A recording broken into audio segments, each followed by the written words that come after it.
Good morning, soccer fans, and welcome to the UWS Kickoff Show powered by Rain Total Body Fuel.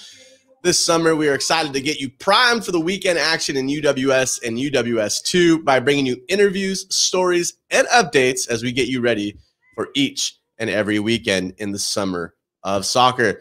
But before we begin today, let's start off with our cup of tea as they have an interview for us this morning with a player who is making a name for herself in the UWS.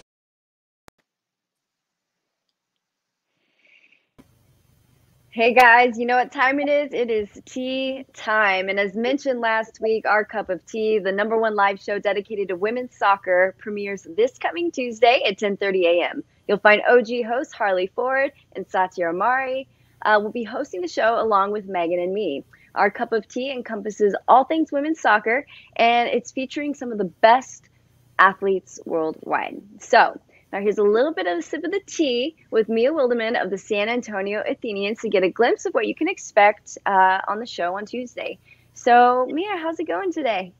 Hi, it's going really great. How about you? Good.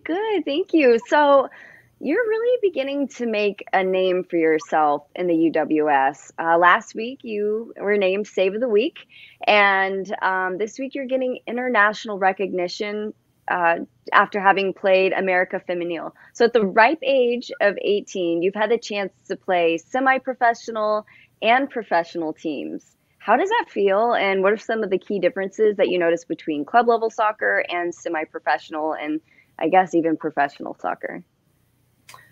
It feels pretty intense. I guess it's something that I've always wanted to do. So definitely like getting into that, I was really excited about. It's a very different level because it's honestly, I'll use intense again for it, but it's much more intense than what it was in high school. I feel like everyone here also just wants to be here in high school. You know, you kind of had a few people in and out, but it's really wonderful to be surrounded by that amazing environment where everyone wants to push themselves, everyone wants to work hard. And that's one of probably the biggest differences that I see.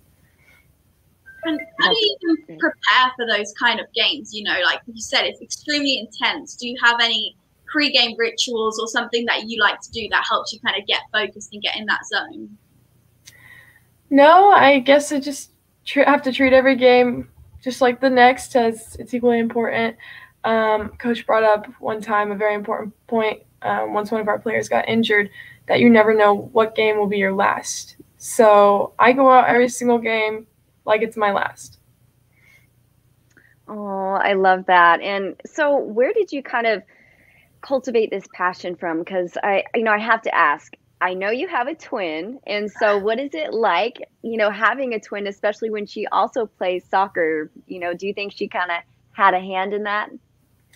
Definitely. And she always helped me out whenever we were scrimmaging, and I always went up to go practice on the fields, and I'd ask my twin sister, who actually happens to be a forward, hey, do you want to come out, take shots on me? We'd always been kind of competing against each other, and so I think that really just built us up, and it was really good for both of us. So we're going to both go on to play college soccer this year, and I'm really excited about that. And definitely that competitiveness that pushed us up there. So she was a big part in that. That's great. Yeah. So tell us a little bit more about how you kind of got into the game. What age were you? How did you find yourself as a goalkeeper when your twin was like, hey, I'm going to play forward? Did you ever try playing on the field together? Mm-hmm. So I've been playing soccer, I think, for about like 12 years. You start when you're real young. And I was always a forward. Me and Liv, she's my twin sister, sorry. We were always just like the double trouble, people would say. I mean, people would be like, twin towers, that's an awful reference. But twin towers, and, because we were always really tall.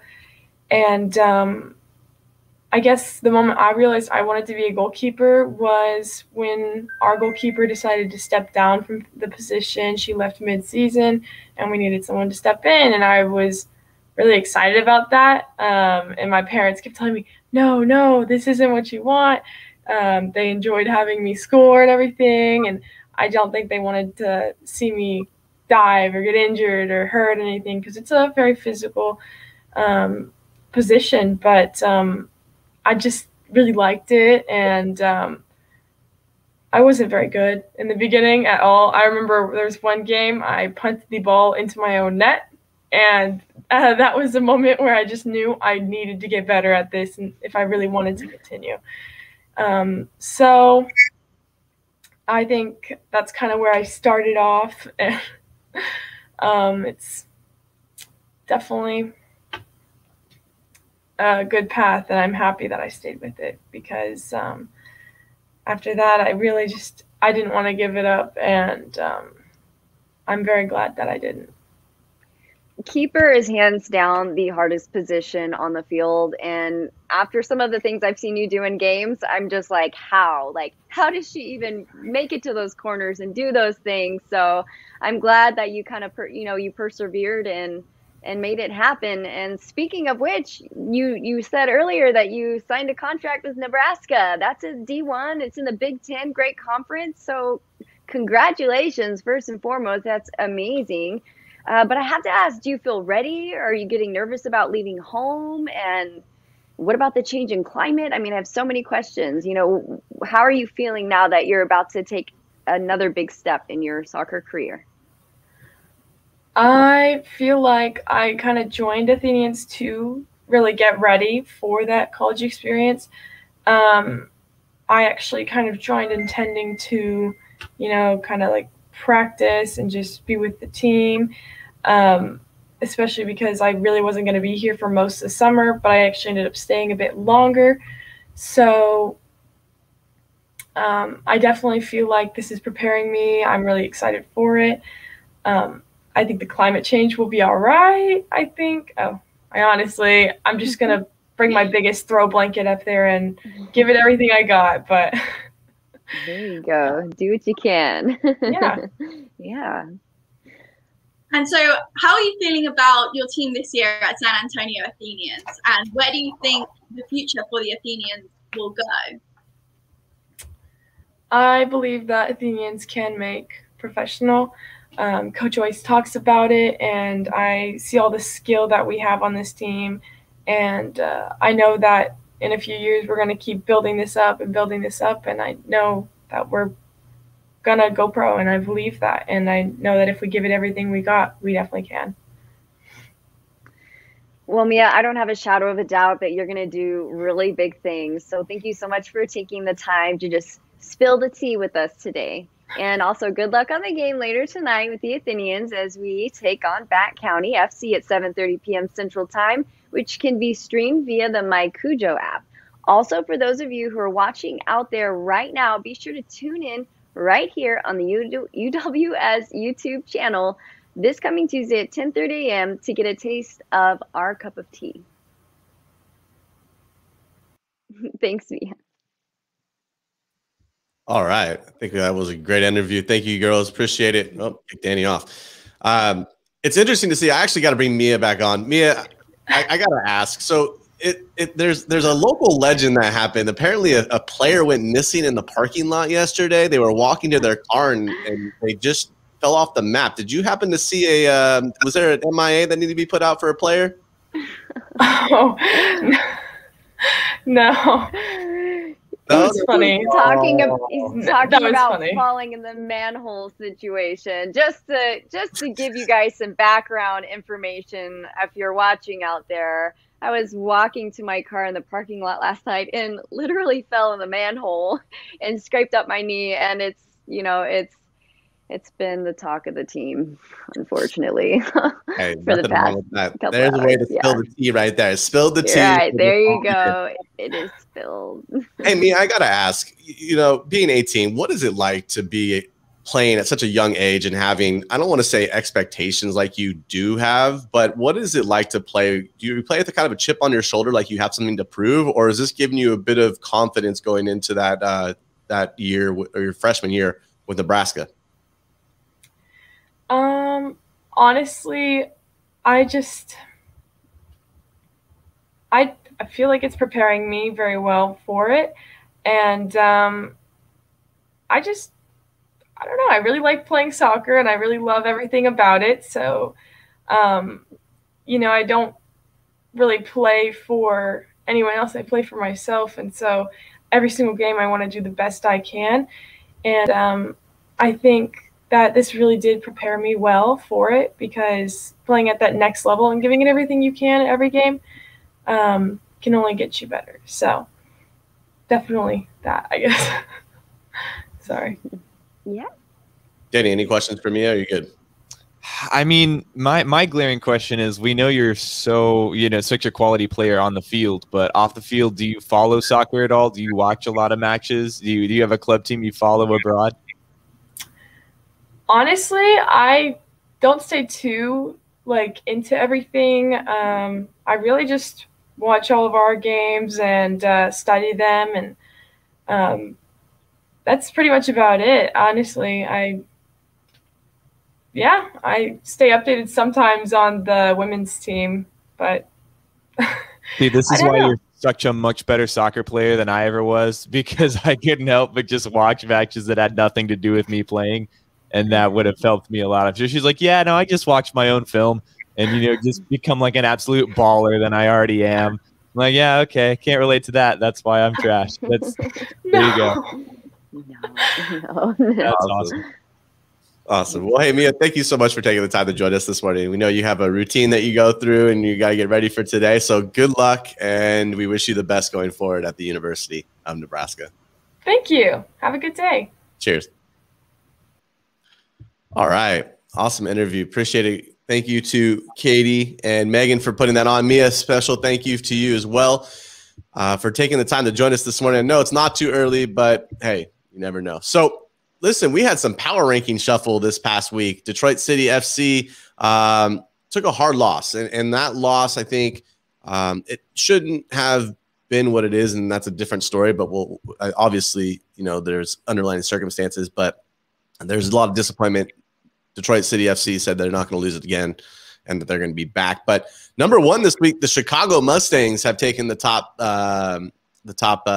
rank with a plus 22 goal differential. What do you guys think of that? I mean, that's like video game status right there, is it not? It's better than I play video games. That's impressive. I mean, in all honesty, Mustangs should have been there last week. I thought they were hard done to not be in first place. I think the inclusion of Detroit after they'd already lost to Mustangs didn't make a whole lot of sense to me. So I think justice is served. Mustangs are the best team in the league based on their record and who they've beaten to get to that record so far. I think they deserve to be there. I think part of the thing that was taken into consideration is the teams that Detroit City has beaten, that, Chicago has not played because of the conference alignment. I mean, they played one out of conference game that was against Detroit City, but Detroit City is, for the most part, done their job in winning in their respective conference, so that was part of the side. Megan, what are your thoughts on Chicago being numero uno? Yeah, it's definitely interesting. And I love the way that the power rankings kind of fires up these teams, like Mustangs last week. They will have felt hard done by, but that's not going to stop them. That's going to fire up Mallory Olsen. And we've just been seeing her absolutely smash it. Like, it was so good for Katie and I to be able to speak to her last week. And, she's just such a great player, bringing in all these goals, but also assists. And their attack is so, so solid, but also their defense. You've got Lara Schneck leading them out the back. It's a team that is so well-rounded that the number one spot is just, that's where they want to sit, and that's where they deserve to be. I think they have the most internationals on their roster, at least people who have represented their country internationally. You have, you've got Laura, who's played for the German youth international program. You've got Mallory, who can play at in my opinion, any level, and going to Central Florida. So there's just a lot there that's going. Katie, what are your thoughts on the Mustangs? Yeah, I mean, the fact that they beat DCFC alone says a lot. Like you said, that was a huge win in my book. And my question now is, what's next for them? Like, can they hold this title? Can they not concede any, games and not lose any games? So, yeah, I don't doubt that they're going to be in the national championship 100%. Ooh, that's a bold prediction. That's I like it though. I like it. We're bold I here. think they will. No Steven this morning. That would have been a Steven prediction, by the way. Coming in 2 is Lone Star Republic. Look, they've been consistent. They played last night. They didn't have their captain. Their captain's in Cancun hanging out. And so he's out and about. But they're 5-0. They're 5-0-0. You know, no losses, no draws. But they gave up a goal last night, so that's 4 against. 23 goals for. 4 against. It's a good goal differential. We'll just kind of have a feast on this one. What are your guys' thoughts? Does Lone Star Republic deserve to be number 2? I think so personally. I love how they respond to things. You know, they're that team that's going to be mouthy. Like if they're not number 1, they're not happy about it. But I think number 2 for now, I think that's where they should be. You know, they've shown they can play. They've shown it wasn't a one-off kind of win that they got right at the start when we were all like, who are these guys? Yeah, I see great things coming from them. I think this weekend will be interesting. Again, you know, they proved, you know, Jackie, she hasn't necessarily been on the score sheet each week, but she's a proper leader. She really gets that team going. So it's really interesting to see that they were able to win last night without her. I believe they play again this weekend. So it's going to be interesting to see that was that a one-off? How do they do without their captain for a full 2 games? I think it's interesting that they've had 3 goals against them. To me, that says that they're not unbeatable, that it's not impossible to really, you know, give them a good fight. And so I'm really interested to see how they're going to handle the rest of the season. And especially when things start getting tough and maybe we start playing other conferences, things like that, that's when I'm really going to be interested in seeing how they hold up. Yeah, I mean, it's hard to fault their defensive record, and obviously they can put a lot of goals behind you. So even if you do manage to get 1 or 2 past them, that's probably not enough on the day because they're apt to score 3 or 4, you know, on match day against you. And so that's a side that's really tough to beat just because they outscore you. It's hard to. I mean, good offense is always going to beat good defense. You know, once you get to a situation like that, there's players that for LSR who just. I mean, the best defenders in the league will not be able to beat, not for 90 minutes at a time. So with that in mind, I think they definitely deserve to be where they're at. I think we're still yet to see if they can kind of finish out some of the matches on the schedule that are more high profile. They've got a lot more tough matchups in the rest of the season. That's an area of the country that's just ripe with UWS talent. So the job's not done yet, and I think they've still got a lot of work to do, but they've done the work up to now. Yeah, they play Central Texas tonight. And one of the things that I want to highlight, yes, they're without Jackie, but they also lost Madison Hall to a knee injury, I believe, last week. And Madison Hall is a big-time player in that back line there for him. So I'm curious to see how they're able to recover with the loss of Madison and not having Jackie this weekend. Central Texas does provide a test. They're coming off a win from last week. So they got a lot going for them. There's some things brewing in Texas, could cause some chaos. Look, number 3, Midwest United. I think they've been an established team. They beat Corktown midweek 4-2. They've just done the little things perfect, and they've done the big things right, and they haven't allowed themselves to get carried away. Yes, they've lost 1, but that was to a team that came in and was just – or not even lost. I'm sorry. They drew Lansing United. They gave up 2. They conceded late in that match, and so they drew with Lansing United. But look, if it wasn't for a draw, they'd probably be number 1. That's a very difficult conference. Yes, we talk about the East, and they're just beating each other up like the Pac-12, but that's kind of the idea with this conference. If you know, Midwest United is far and above the team to beat in that conference, and I've heard it from coaches in that league in that side as well. Yeah, I think a lot of people really underestimate them on a national scale. They're just doing their job and kind of just grinding away at their schedule in their respective region. And it's easy to kind of look at the other side of the Midwest and see all those powerhouses and say, oh, that's a much tougher conference to win matches in. But I really don't think that's the case. I think Midwest United deserves to be there too. Another club that has some more proving to do compared to Chicago maybe. But that's not to say they won't do that and get that proof. Corktown's a really quality win on their resume, and I think they're definitely going to want to come back and grab all 3 points against Lansing as well to kind of prove they can beat them. Yeah, I definitely think that draw against Lansing is such a killer for them in terms of the power rankings, but I'm sure within themselves as a club, that's not going to affect them. They're extremely organized. The structure on the field, everybody knows where they're meant to be, and each player, when they receive the ball, they know what they're going to do. They're so confident in their own ability. So I really don't think that draw is going to affect them personally, although it has seen them remain in third place in our rankings. I think they're just going to take momentum and continue to soar. So, and then FC Buffalo coming in at number 4. Danny's team from day one. It's his day one team. Look, they've done really well. They have, again, the East is an interesting conference in that I feel like nobody wants to see anybody be successful. They all want to draw, right? They all want to just take mid-table points and be there. And if you look at the table, you've got Brooklyn City FC, who is in the middle of the table. They're 1, 2, and 2. You've got Lancaster Inferno. You've got New Jersey Copa, who played today. Should be a great matchup. Check that one out. But FC Buffalo just looks like it is a force to be reckoned with. Danny, you said on show 1 from week 1, this is your team. This is your squad. Besides Atlanta, we'll talk about that a little bit. But what are your thoughts on that? Yeah, I mean, outside of my homer quality for Atlanta Panthers, I mean, I had a feeling Buffalo would win a lot on the pitch and that they'd have a really quality product up there.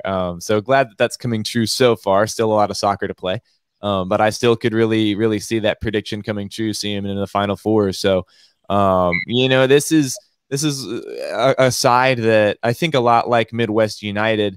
There's a lot of teams in the Northeast that we know about and they have history in the UWS, but it's hard to compare year to year, especially being 2 years removed from our last full season in UWS. It's hard to know where different teams stand, who never will play each other. You're not going to see a mid-table Northeast side play a mid-table Midwestern side. We aren't going to know that difference in quality until the best of the best play each other in the national tournament. So it's one of those things where we're kind of just we're guessing as to which team is playing stronger opposition and which draw means more than the other draw. It feels like college football rankings of it's just these like 10 dudes in a room giving their opinions, and at the end of the day, that's all we have to go on.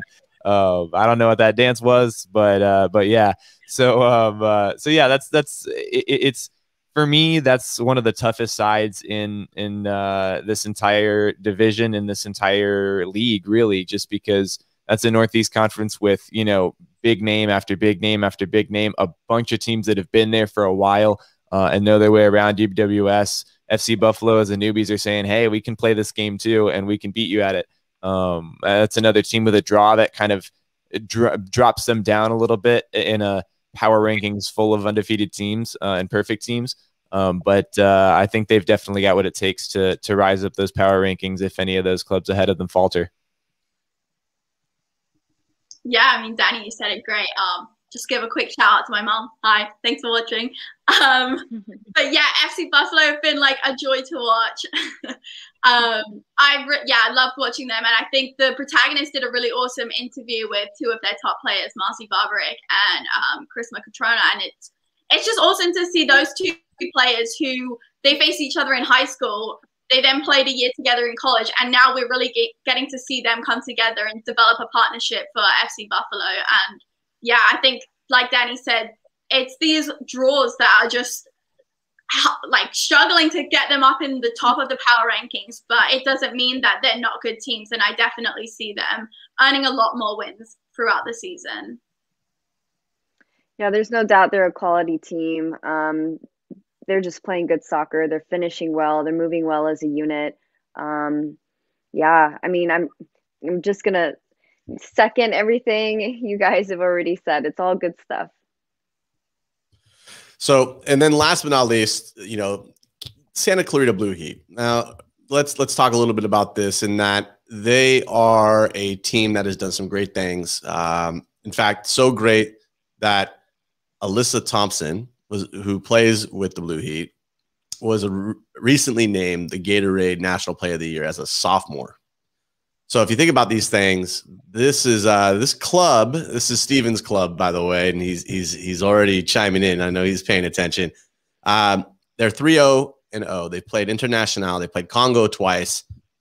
And the reason they're here is because it's the Western Conference. This is going to be a conference that is going to be difficult to get out of, and it has to do with Impact and Foothills. We have not seen these teams yet.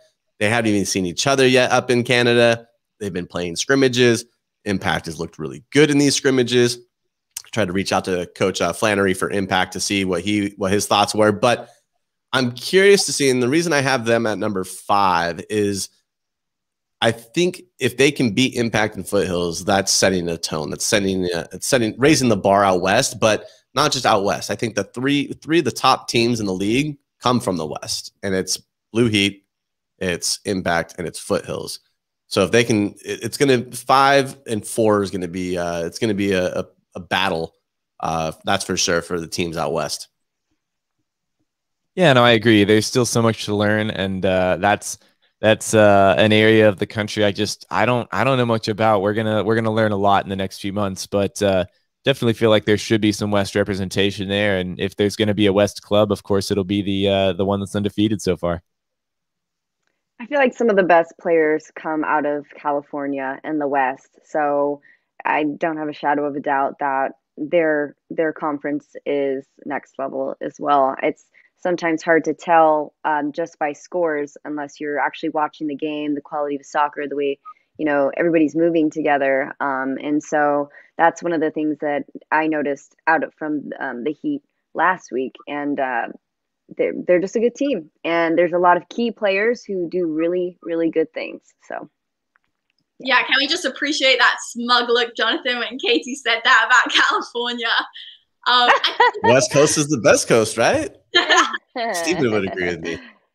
Yeah, I think it's awesome to see, FC Blue Heat has shown that they don't just have talent like from the experience that they have, but also they're bringing up players through that very young age, coming from high school and being able to be playing and getting experience with a really top level club. I think, in July, that's when we're going to see these Canadian teams come in. And I think that is when SC Blue Heat will be able to jump the rankings. I think 5th place for them right now, just with three games being played against International and Congo. I think that's where they belong at number 5 until we hit July and we really see them have a proper competitive high-level test, which it's going to be good to watch. It's going to be really, really good.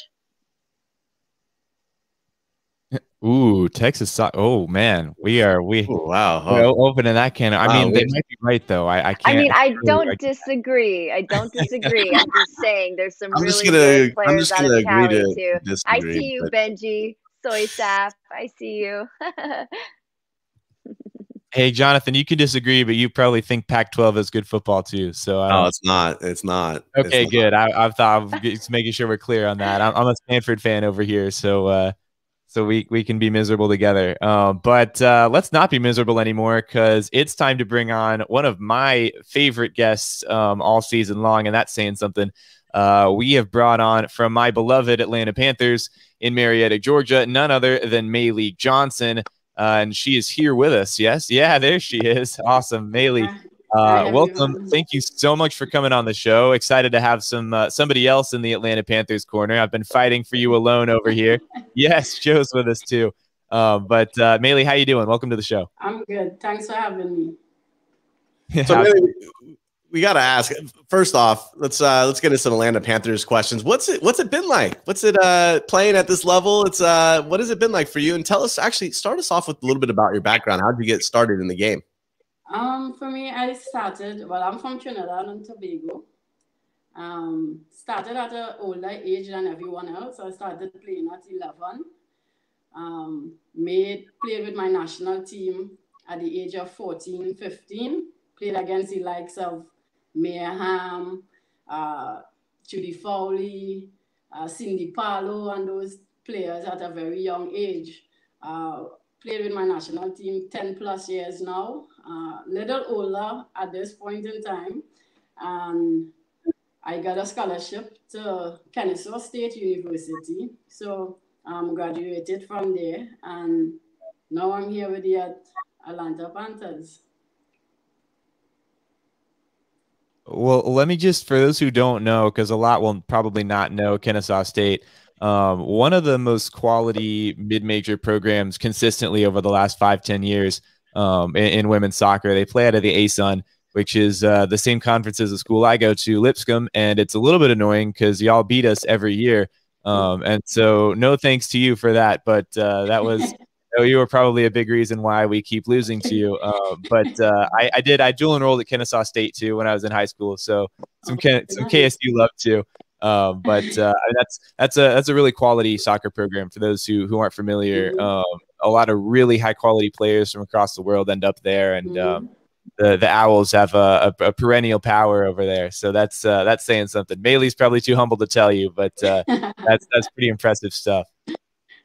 I think it's a Caribbean flavor.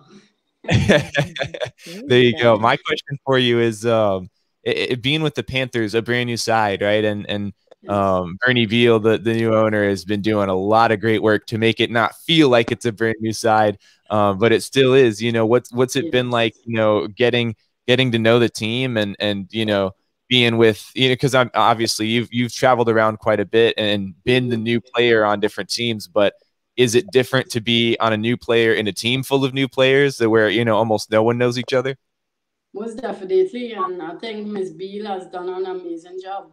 I think, you know, we are very excited to have some competitive women's soccer back in the Atlanta, Marietta area. And, you know, we can't thank Ms. Beal enough, you know, for her dedication, her commitment, but most importantly, her investment in the women's game. And, you know, hats off to her, salute to Ms. Beal.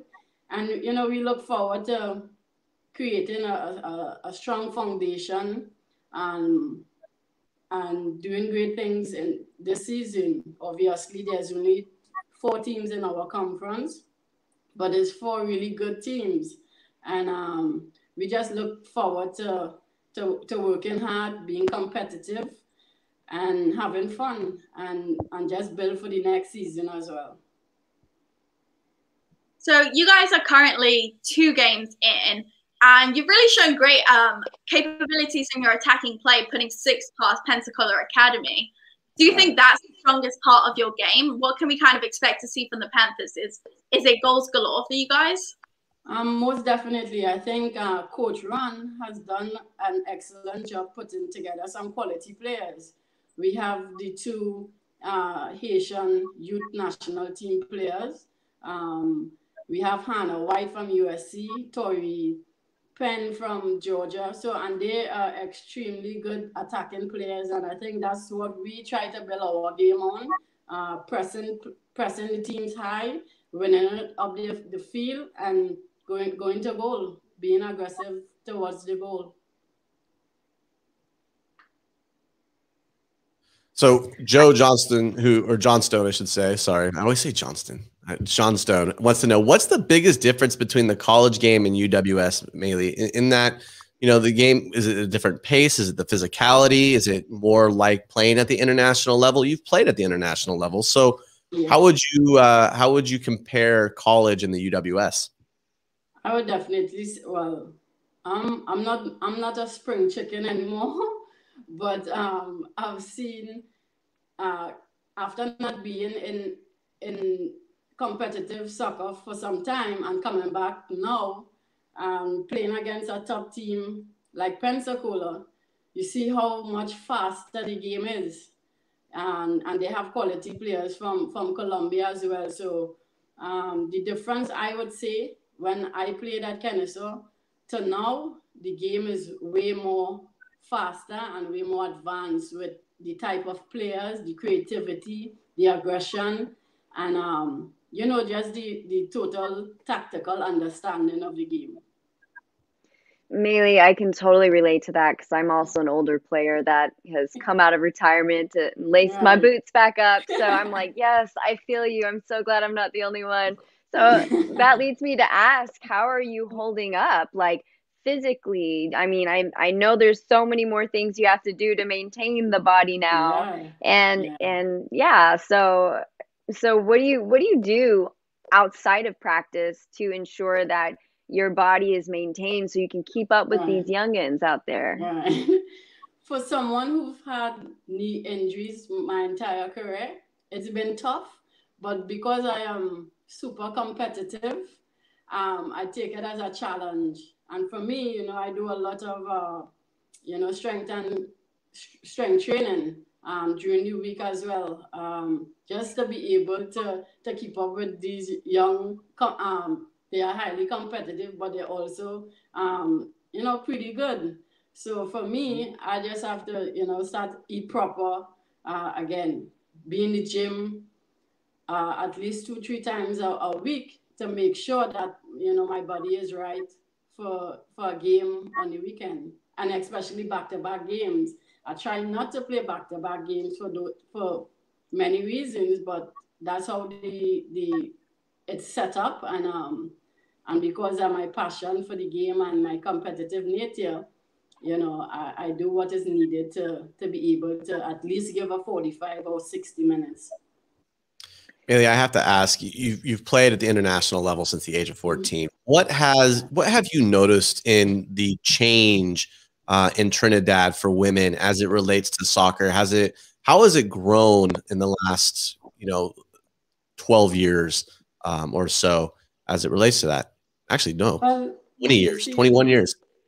Coming from a you know, a small island, Trinidad and Tobago, and the unwillingness to invest in the women's game has always been our biggest Achilles heel. You know, we have the talent because most of our girls come out here on full scholarship in the US. But the heads that be the administration, you know, they don't see the positive side of investing in women's football. So that has always been an issue for us. And I'm hoping now that, you know, we've played in the toughest region for women's soccer, which is against the likes of the US, Canada, Mexico, and Costa Rica.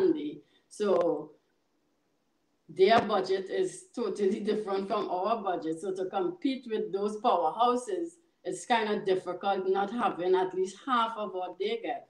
And I'm hoping now that we have an opportunity to qualify for the World Cup, because there's 6 teams coming out of that region now, 4 automatic spots and 2 playoff spots. So I'm hoping that the heads that be the administration decide, you know what, the fastest way for us to qualify to the women's game, to the World Cup, is through the women's game, and they put the money and invest in the game, in women's soccer. Well, we'll be rooting for you, especially since I feel a little bit more secure that even if you beat us, that our women's team will still qualify. We'll be okay. So you can take 3 points off us on the women's side. Well, we'd love to see you qualify. My final question. My final question for you. Well, I have 2. One is, I mean, what's the expectation for the Panthers now that you've come out and won 1 big match? You've come 1 goal away from beating who we think might be the best team in the league.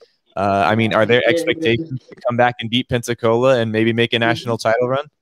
No, most definitely. Again, we have a bunch of competitive ladies, and even though we are a new team and first time most of us are playing together, we have high expectations, and you know, we expect every game that we go there and compete for 90+ minutes. Work hard, and you know, regardless of the score, you compete for that entire 90 minutes, and it's a do or die type of mentality. And we set the standard of, hey, we want to go into the playoff. We want to face Pensacola for a 3rd time and get that win. There you go. And then before I let you go, I really am curious, being from Atlanta myself and having lived there for a while. You've been, from being at KSU, you've been there a while too. Have you found a good Caribbean place to eat? Where's your Caribbean food spot? You know what? My husband is a good chef, so he makes a lot of Caribbean food for me. So I don't really actually make probably Tassa. I'd have a Trinidadian place called Tassa. They're pretty good, but for the most part, I eat home cooked food. There you go. Is your husband from Trinidad as well? Correct. Yes, there you he go. is. Yeah. That's awesome. That's awesome. Well, guys, I think I speak for everyone when I say it has been a blast having Maylee on. Thanks so much, and best of luck to you. You've got a busy weekend still ahead of you, and I think we'll all be hoping, but me especially, that you get, 6 points this weekend? Excuse? What is it? It's 2 matches this weekend, right? Yes, back-to-back games Friday and Saturday coming. There you go. 6-point weekend. How about that? Best of luck. Best of luck. Thanks, Maylee. Thanks for having me. Cheers, Maylee. Awesome. Well, yeah, in that game, I mean, we were going to highlight it. That was the talking point was today. But thank you to Tropical Storm Claudette for essentially wiping out this match in Atlanta. So they'll reschedule this. You know, I have to ask, Katie, Megan, how do you stay focused and remember the game plan for a match that's been postponed or rescheduled? Does it change the way you think now because you gotta look ahead to the next club? What are your guys' thoughts on that? I'll start. So, you know, one thing that we really like to focus on is playing our own game. Yes, we have to be aware of things that are going on with the other team, but we're really constantly working on, you know, set movements and things like that versus, you know, really we don't like to change too much based on who we're playing. So when games like that get rescheduled or moved, it just gives us a little more time to perfect what we've already been working on. So yeah, at least that's the angle we're taking with it. Yeah, I think that's definitely the message that like the coaches are going to want to portray. They say, you know what, it's okay. We get extra time to prepare. We want to focus on ourselves. It doesn't matter who we're coming up against. Like we're going out there to play. A big thing is just how do you now use this time? You know, that's 90 minutes you're expecting to get. Does your coach have you go out and have a fitness session, or does your coach say, hey, we could use this time for team bonding, which is really interesting. I've been a part of different teams where you have those coaches who are like, yeah, let's go to the water park. And then you have those other coaches who are like, see you at 7 a.m. Let's have a fitness session. So it's interesting to see different approaches. Personally, I prefer the water park approach, but yes, agreed. I also think it depends on how far out the game is scheduled for and how much they can squeeze in that time. So maybe it's a fitness sesh and the water park, you know. It seems to be how things are nowadays. With summer, we're just trying to get in as much as we can and stay on our toes. Yeah. So one of the things also to think about, right, is you know, just that psychological aspect. How do you prepare for, you know, now you have to change maybe where you see, we haven't seen anything from Louisiana FC. So this kind of puts them at a later start. So now they're starting even later than they originally anticipated. So I think this hinders the growth of Louisiana with all their Colombian internationals, with all their players that they're bringing from college. It gives them more time to practice. It gives them a little more time to gel. But is that necessarily a good thing? What do you think, Danny? I mean, you can look at that, you know, a bunch of different ways and say, oh no, it's good for your mental game. It's bad. You know, you get the extra week, but you know, you were worked up and then you lose the week and that's almost worse.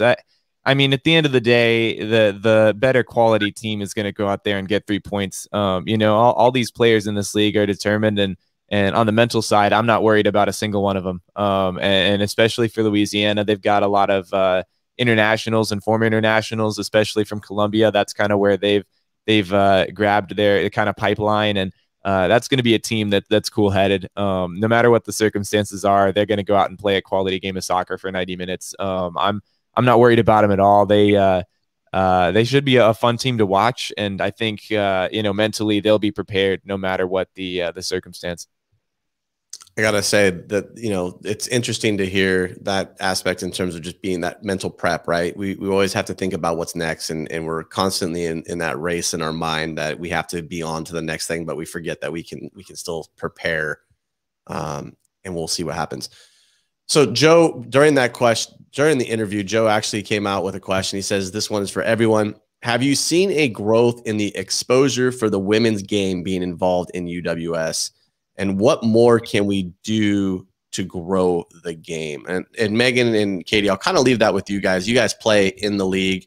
You know what it's been like. Megan, you've had a different experience, Iceland and England. Katie, you kind of have the local Texas, since it is the best place to get football. You have that idea, right? So what are your thoughts on this? I'll go ahead and start. So, the last time I played competitively was actually like 10 years ago. And so when I say I'm coming out of retirement, I mean, I stopped playing in 2011. So for me, it's a huge difference. I'm not just talking about the level of play. The level of play has significantly increased, but the exposure, I mean, the league alone has created so much opportunity for people. I think back on when I was 18, when I was, maybe in Mia's shoes, we didn't have that option to really be exposed by coaches internationally and, on a semi-pro or in a professional level. It was, you go to school, you play your soccer, and then you see what happens after, right? So for me, I think I'm just so excited and happy to see where it has come from. The women's soccer has grown leaps and bounds in my eyes. Is there always room for improvement? Absolutely. I mean, when we talk about, equal pay for women who are playing with the national team, I mean, there's a lot of work to be done, no doubt. So what I want to see is that this league really builds itself out, that, maybe the teams that are struggling, can they get some funding? Can they come up? Can we all come up together? Can we all raise the bar together and go from there? Yeah, I mean, I think I've been in a really blessed position at the age that I've been. I feel like I've almost grown with the game. Each year that I'm playing, I'm being a part of teams that have just been able to give even more exposure to their players. The use of social media has kind of been with my era. Like, I've grown up and Instagram has come about, and so I feel like these teams are using that to their advantage, and it's just incredible to see the amount of women presence just in football in general is incredible. You've got people like Karen Carney on the sideline at the Euros games talking, and it's just incredible to see the kind of integration and the respect that the women's game is earning. And I think that's something that will continue to grow, but it needs support from everybody. It needs the people like Jonathan and Danny going to that lower level, the grassroots level, and giving them that push. And then we also see it on that international level where players are doing more than just stepping on that field and playing for 90 minutes. They're involved in every single aspect of the game, and it's incredible to see. And I'm really excited for the future of women's soccer.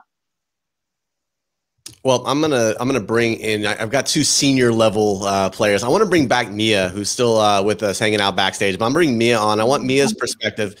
Hey, Mia, what is your perspective as it relates to that question? You're kind of growing up and been raised in this social media realm that we call Twitter, Instagram, and for the older folks like me, Facebook. How has the game changed, and how have you seen the growth during your time as a player growing up? I definitely believe that it's helped a lot in recruiting, in the recruiting field. I know that for Twitter and for social media and all those things, me and my dad think about every post we make and everything, because that could lead to, those colleges seeing it, maybe someone coming across your page, if they're interested. So it's pretty important, I think, I think it's pretty important for our level of soccer now, and as students and kids at my age are going into college, it can be a very helpful tool to use as well.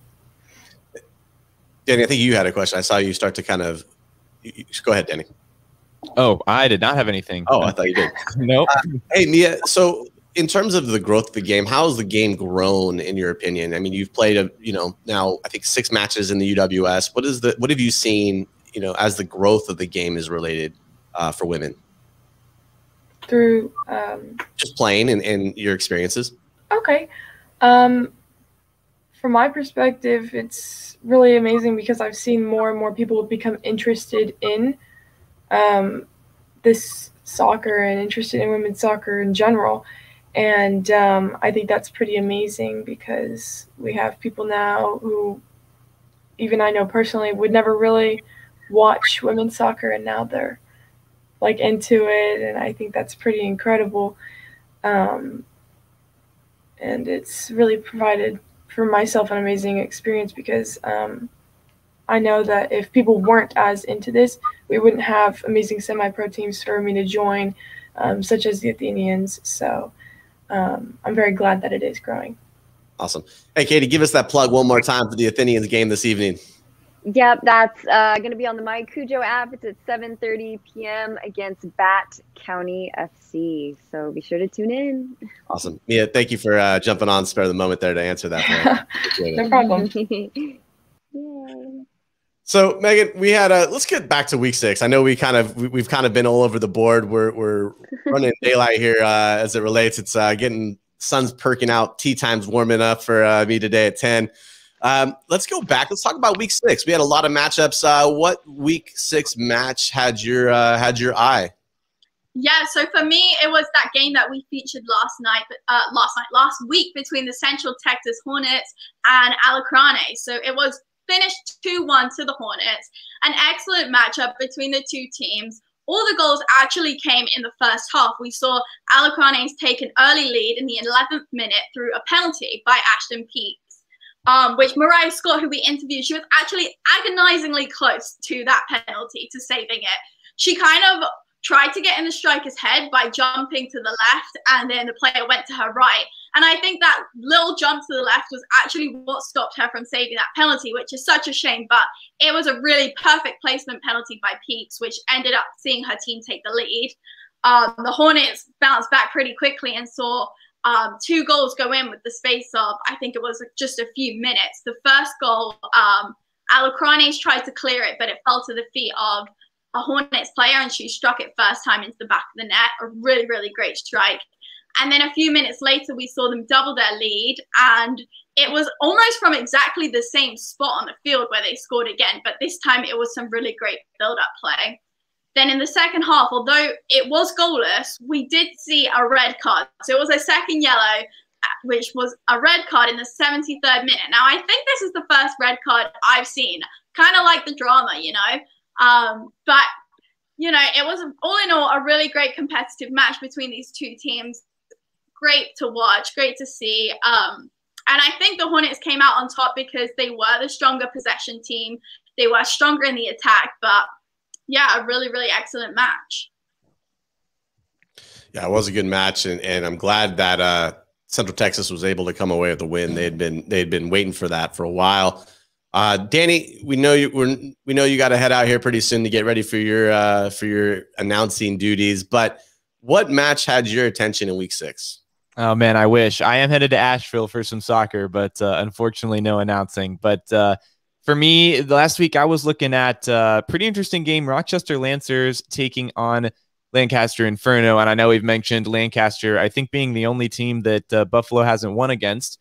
So Lancaster going away from home, defending Buffalo's honor. And they are going up against a Rochester side who's been a little bit inconsistent, but have a lot of quality. Obviously have home field advantage. This was a fun one, especially for Inferno fans. Ended up 1-0 for them. But that was really only because goalkeeper Sandra Barron stood on her head. I mean, I don't know who's watching the Euros and saw Spain versus Sweden, but this was a Robin Olsen-esque performance where it's just, 80% possession, shot after shot after shot. And she made 10 saves. So only gave one up and saved 10 of them. So that's a really quality performance from Barron. But from Lancaster's perspective, just quality all match long. They looked the part of the best team on the pitch that day. And then you had a couple of keepers earning clean sheets. Kayla DeTrue and Reagan Dunwoody each played a half for Lancaster. And then the goal came in the 59th minute from Rael Shui. the game-winning goal, the sole goal of that match. A lot of fun and a big win in the end for Lancaster. Well, Danny, hey, we'll let you head out and get on the road because we know that's a bit of a trek for you today. It is. But hey, real quick, week 7, what do you got? Week 7, I am looking at. You move all this around for me. I appreciate it. Just to make sure we get your thoughts, and otherwise, I got to go to Twitter and retweet.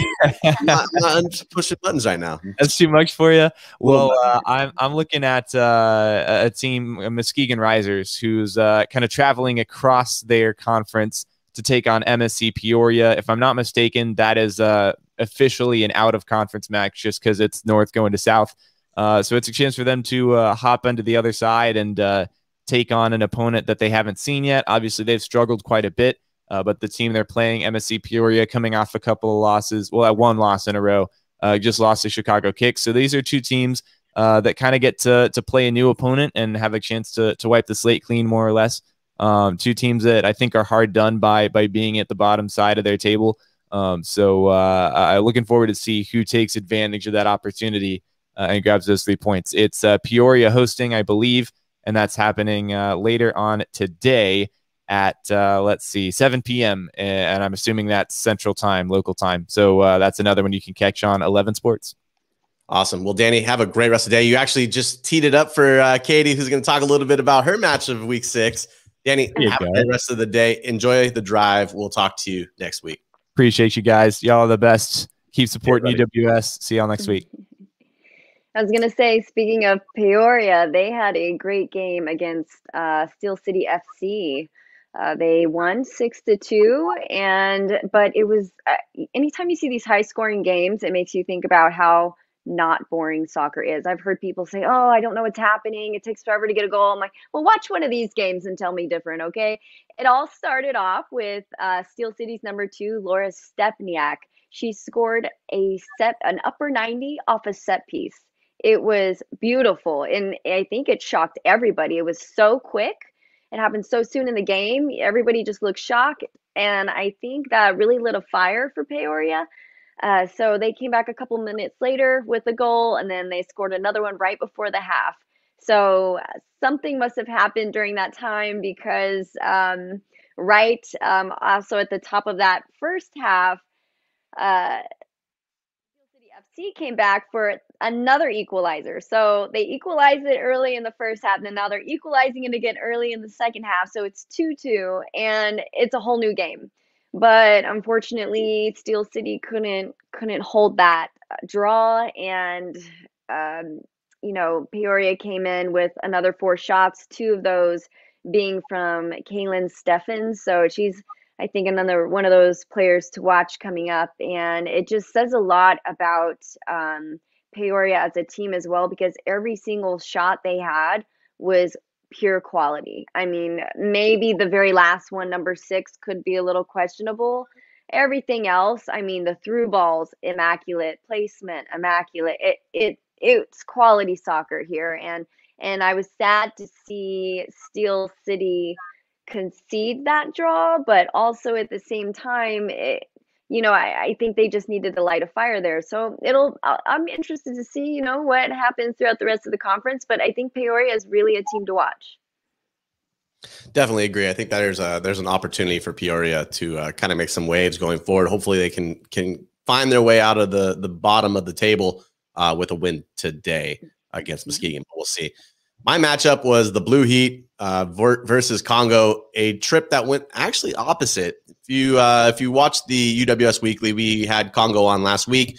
They talked about traveling a few hours by bus to get out to California here to play. Blue Heat flew. Now, flying to Utah from here, that takes up a substantial amount of hours that you're not having to sit in a van. And Katie, you and Mia can attest to this. You guys traveled via van to go. I believe you guys went up to play LSR. So you had a long trip. It wasn't 8-11 hours like it was for Congo to get out to California, but it plays a toll on the body when you're sitting around on the bus, listening to music or podcasts or reading a book, whatever you're able to do. Sit in the middle of the aisle and mobilize, whatever it takes. But this matchup was not nearly as one-sided as the first matchup between these two teams, where Blue Heat actually won 5-0. But it still ended in the same result with a Blue Heat win. The thing I'm going to bring up, though, was that Blue Heat was paced by Alyssa Thompson, the National Gatorade Player of the Year as a sophomore in high school. Her first appearance for the club, she scored twice. So those accolades that she's receiving as a sophomore are really big. I'm excited to see what she's able to do in the future because she's one to watch, and we always talk about that one to watch. Look, you've got a sophomore in high school who's playing with 30 somethings, 20 somethings, and 18 somethings that are headed to D1 play, and she's holding her own and she's doing it at a high level. So Alyssa, keep it up. You're doing great things. Hopefully we can see you on the show here soon. But let's get into week 7. Week 7 is on us. It is starting today. I think the first kickoff here is up in about an hour and a half. I think we have an 11 o'clock start today out in the Central Conference. But Megan, who's your game that you are watching today? Well, it's taking to the Midwest North with a top-of-the-table clash between Detroit City FC and Midwest United. Now, that's going on tonight at 7:30 p.m. And I think it's safe to say we are all excited to see this one. Midwest currently sat at the top of the table, 5 wins, 1 draw against Lansing, which we've kind of spoken about in the power rankings, just how good Midwest look. Absolute joy to watch, but they're heading to Keyworth Stadium. The Northern Guard are going to be in full swing to support their DCFC. Detroit are currently sat in second. They've got 4 wins and 2 very, very tough losses. Firstly to the Mustangs, and then most recently to Corktown. The last time we saw Detroit City come off a loss, they went and put 10 goals on the board. So we know that Detroit, they don't like to lose, and they're ready to come back out and bag some goals. So this is just going to be such an incredible matchup. Everybody needs to tune into this, 7:30 p.m. It's going to be on my Cujo. If you can make it to Keyworth Stadium, the atmosphere is incredible. If you have the pleasure of being there, I'm jealous of that. Like, get yourselves down to that stadium and watch this matchup. It's going to be great. This is going to be one of those ones that is just going to be a slobber knocker. I think that's the best way to put it, right? You've got Detroit City coming off a loss that they're not happy about. Anytime you come out of a loss that you should have won a match, that just changes the whole mindset of the team. I'm curious to see what 18 Sam puts out today. I wonder if it's the 18 that came out with 10 goals against Muskegon, or is it a new 18? I don't know. Were they able to find new players to bring in? But that's going to be a big matchup. And anytime you get to bring the Northern Guard into play. Look, I was at a match this past weekend on Sunday where I saw my first little, we called it a goal popper because you can't call them smoke flares or smoke signals in California. So we called it a goal popper. I was like, oh, that's really fancy. So it was really cool to see. And the atmosphere is like none other at Detroit City. So hopefully we'll see a game there. Any thoughts on that one, Katie? That's really cool. It actually reminded me of the America game because they were blowing out smoke bombs and there were flags everywhere, and it was really intense, completely unexpected. The drums were so loud, and on one hand we were like, what is going on? But on the other hand, it was a really cool experience. So definitely the environment matters for sure. And I'll say this: I think you're gonna lose a goalkeeper to Club America maybe after that performance. It was a good performance. Don't do it, Mia. Don't do it, Mia. Their Reddit, the America Reddit was all about Mia and was actually very appreciative of the work that she put in. So good job to her. Some of those saves she made during the match too. I'm gonna say, after watching it, she did good. Well, she was also the player of the match because of those saves. I think she made 17 saves in one game, and some of them were just mind-boggling. Like, how? And that's what I was telling her earlier. I'm like, how do you even get to those corners of the goal? Like, it's like she's just everywhere. It's that tennis ball training. It's that tennis ball. Yeah. The ball's turned out and stay in front. So, Katie, what match did you have for this week coming up? Yeah, so for me, it's a St. Louis versus KC Courage. It's this Saturday, June 19th at 4 p.m. CDT. And the reason they're my match to watch is because last time they played each other, Courage only won by 1. And Courage right now is #1 in the conference, and St. Louis is #2. So I think it could be anyone's game. And I think it's going to be a good one to watch. I'm looking forward to it. My matchup is FC Austin Elite. They're traveling to Side FC to play tomorrow at 11 a.m. I want to see if Austin can level with Side FC on points. Side FC having a game in hand, obviously, but they are 3 points ahead. It's an 8-hour trip for Austin to get to the venue. They're traveling probably by bus or caravan. And again, we go back to that idea of, you can't really fly from Austin to Side FC's hometown. But I think this is going to be a matchup where Austin wants to grab points. They want to start to kind of make waves. And Megan, you and I have talked about this. They've been in the fight. They just haven't finished what they started. What do you think happens here for Austin Elite and Side FC tomorrow?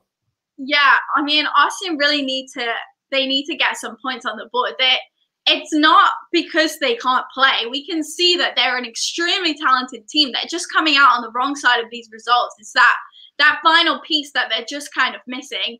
I'm really gunning for them to win tomorrow, and I really do think that they have the talent to do so, and it'll be a really, really important 3 points. But this Texas is just goals galore, so I'm seeing it's going to be a lot of goals, and I'm thinking it's going to be a 4-2, but Austin coming out on the right side of a 4-2 result, and we'll see an Austin Elite win.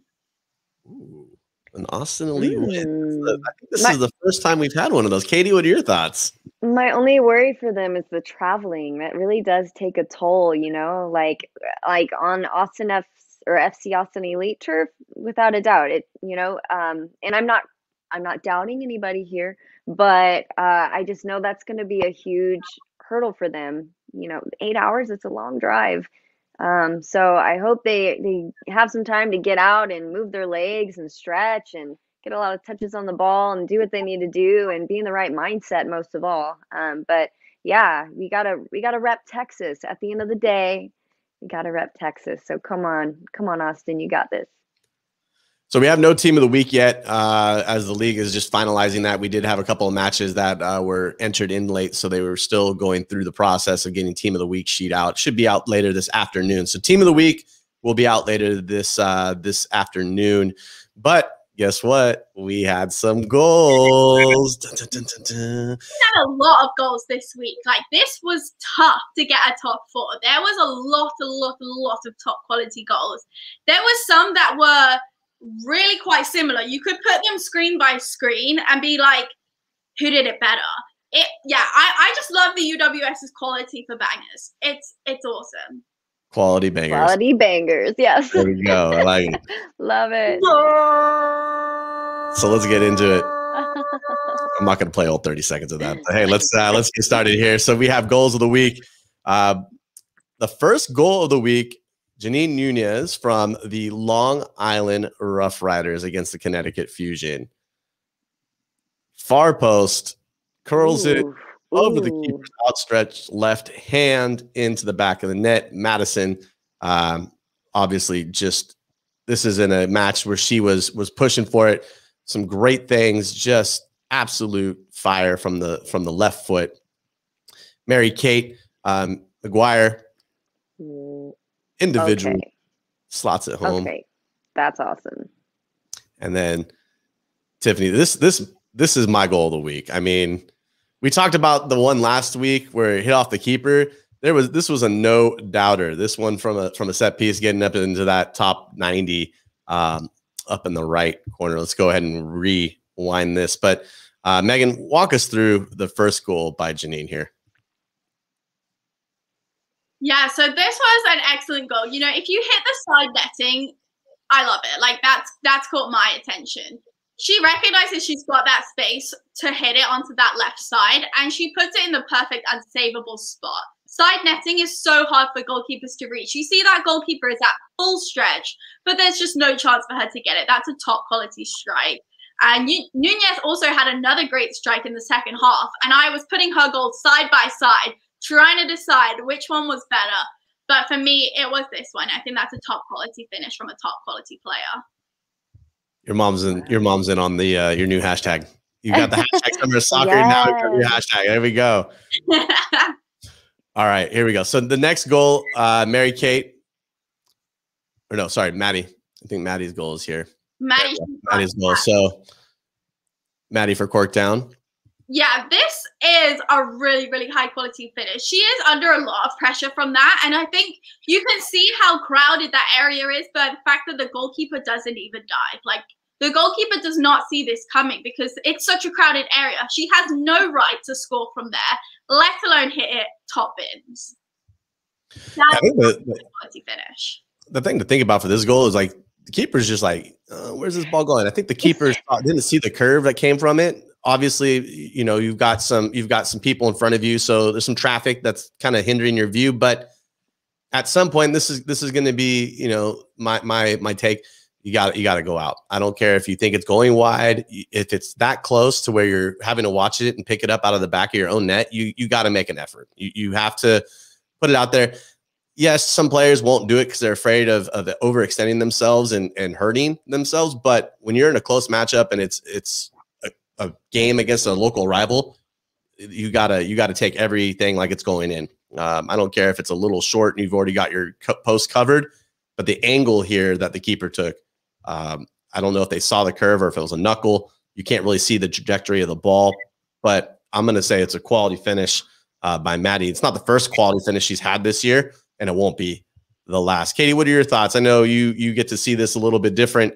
What do you think? I mean, so it looks like the keeper was just so off guard. It's like she didn't even think it was going to go in, and it's probably because of where she shot it from, how many other players were on her, the crowdedness when she was trying to take the shot. You know, I'm like, no wonder that was her attitude. I think she just was like, what just happened?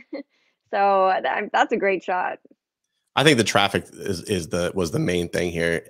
Yeah. So we'll see. Hopefully we can see more of these from Maddie. Next one was Mary Kate. Individual effort. Two defenders by herself, slots it to the near post. You know, I my only thing would be as a keeper, you got to come out a little sooner. You see your two players at a third, right? Come out, make yourself big, stay tall, stay long, and get those hands extended, take away that angle. But for the most part, great finish. I think this is worthy of a goal of the week candidacy. It's not, you know, it's not fire like some of those other finishes we've seen, but it's definitely a great individual effort to finish. Again, it kind of goes to speak about where we are as players. Everything's growing, right? You can take on two defenders, make a little Cruyff cut and score. So yeah, I mean, you don't have to necessarily be hitting it from 50 yards out to get goal of the week. And this is exactly why. This is the 85th minute of the match, and she's pulling out a sprint like that, the composure and the legs to be able to beat two players and then have a powerful strike. Like, that's goal of the week worthy. It doesn't have to necessarily be outside the box, long range, top corners. I saw this goal and I was like, it has to be. It's so composed from Maguire, and the fitness levels to be able to do that are extremely impressive. Absolutely. Like, the fact that you just said it was in the 85th minute makes it that much better. I was hyped for this because not only is she taking on two defenders, she took on the keeper as well, and she did have that composure. So no, it's not the most beautiful goal, but it was the development into the goal, the suspense that was built, I think definitely adds into the amazingness and the celebration of this goal. So I'm actually really leaning towards this one for goal of the week just because of sheer grit. I'm definitely a fan of the grit and the going against the odds. So this one, you know, down 1-0, second half, you've got an opportunity to make changes. Let's look at this. Look at the angle first off of where she's got to start, and the absolute just cracker of a finish into the top bin. I mean, the angle itself, you know, you can't write this up in a duck tig. You can't, you know, it's one of those things where Tiffany really just put herself behind it and let it rip. And this goal, this isn't the first time she's had one of these, by the way. She has been a goal of the week nominee. I think this is her third goal of the week nominee. She had 2 in 1 week. So she's actually putting out, we'll use mom here for hashtag. And so you go through and you have this conversation, and Tiffany does this regularly. I think this is her day job, is just throwing in goals. What are your guys' thoughts on this?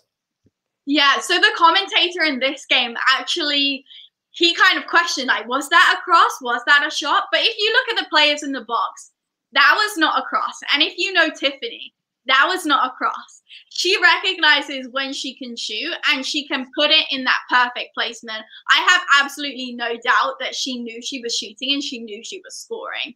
And I just love that she tweeted that she really wanted to just keep a low profile this summer, and we just keep putting her in goal of the week. I'm like, sorry, but if you're still scoring these quality bangers, we're going to have to highlight you. Katie, what are your thoughts? I love that. No, you're 100% right about the angle. I mean, I guess she had a bend on that, and it just went in at the perfect spin, and it hit, But I also wonder, I'm like, I was questioning that too when I first saw it. Was it a cross? Was it a Hail Mary? Like, what? How did that happen? But if you're saying that, she's been nominated multiple times for goal of the week, that to me, like, Hail Marys don't happen all the time, like consistently, like that was definitely intended. And so because of that, this is going to make my decision really hard, because it's, her goal, which is perfect, immaculate, the kind of goal you get up out of the bleachers and scream for. And then, I believe it was Tiffany. Is she the one who went to the 2v? Mary Kate. Mary Kate. Sorry, excuse me, Mary Kate. It's a toss up between those two for me. It's hard to say, because there's 2 different reasons why I like each one. Yeah, I think you got to go Tiffany here. I mean, if you look at the angle, top of the 18, corner of the 18, right on the point. I don't know very many keepers who could stretch out, get that ball as it's dipping, diving back around. So I think this is a unanimous decision in that Tiffany, for us at least, is goal of the week. I'm just going to go there and say it. Yeah, I would agree. Think differently. Head over to Twitter and get your votes in, because we love to hear your opinions. We love to see your nominations for goal of the week. So keep hitting us up on Twitter and sending in and getting votes in, because we want to hear your opinions too. Yeah. And we lost Jonathan. Uh-oh. There he is. He's back. Technical difficulties. My finger moved the wrong way. Oh, no. It happens.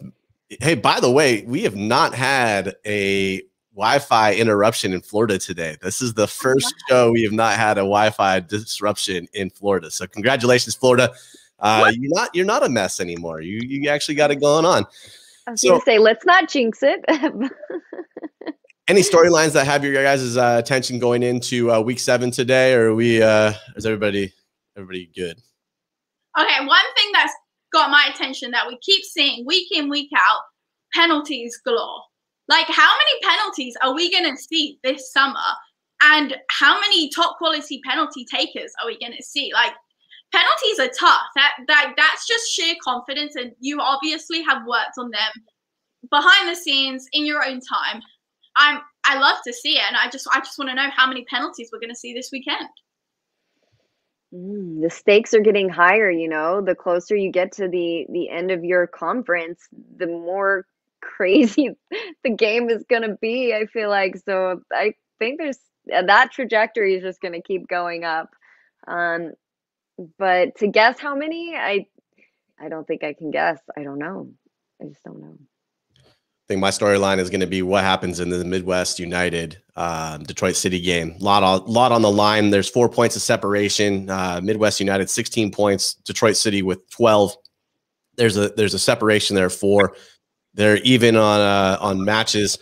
Both have played 6. This is a key time. This is a key time for Detroit City to get back in the swing of things after 2 losses.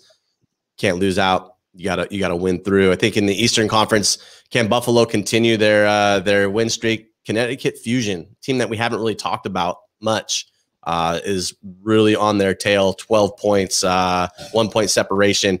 But Fusion keeps drawing. They keep pulling draws. They have 3 draws to 3 wins and a loss. They got to start putting that together. Goal differential 17. That's another thing to think about. Tiffany Weimer, time to put up another goal of the week. But I also want to bring up, since I have the privilege of bringing in 2 Athenians today, you guys are not level anymore. Goal differential is now a thing in that conference, as Lone Star Republic is at 15 points, level with you guys through 5 matches. You've played 6. They have a game in hand.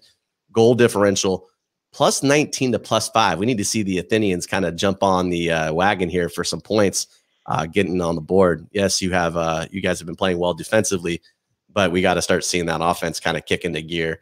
It's not that Mia and her twin are going to be there. There's another set of twins that should be making the a lot of waves, and they are. And good luck to everybody in the Athenians. But for the most part, there's a lot going on, lots of storylines to think about. I'm excited. It's going to be a great opportunity. Katie, any storylines that have your attention and have your eye ready? I'm just going to be interested to see how everybody does on the road this weekend, especially Austin with Side FC. I really am interested to see how that goes. And as for the Athenians and LSR, I'm hoping we can put some goals away tonight and really be a contender. I'm telling you, we want to play them again. Like if that's not enough of a story for you, there you go. We want a second go. We want a second go. I'm here for it. I'm here for it. I know there's another person who's there for it too, who's got, we'll say, salivating, ready for an opportunity to strike again. But hey, listen, girls, this has been an awesome show. I want to thank you guys for taking the time to join us, and I want to say thank you to everybody who's logged on and watched the Kickoff show powered by Rain Total Body Fuel this morning. It's been a great show. We've covered a lot of ground this morning. But for the most part, thank you. We hope you guys enjoyed the show. We're excited about everything that is UWS and UWS2 as we get into week 7. Make sure you get those goal of the week votes in so we can make sure we're highlighting that as well. And don't forget to follow our hosts on social media, even the league social media. Yeah, wrong side. There we go.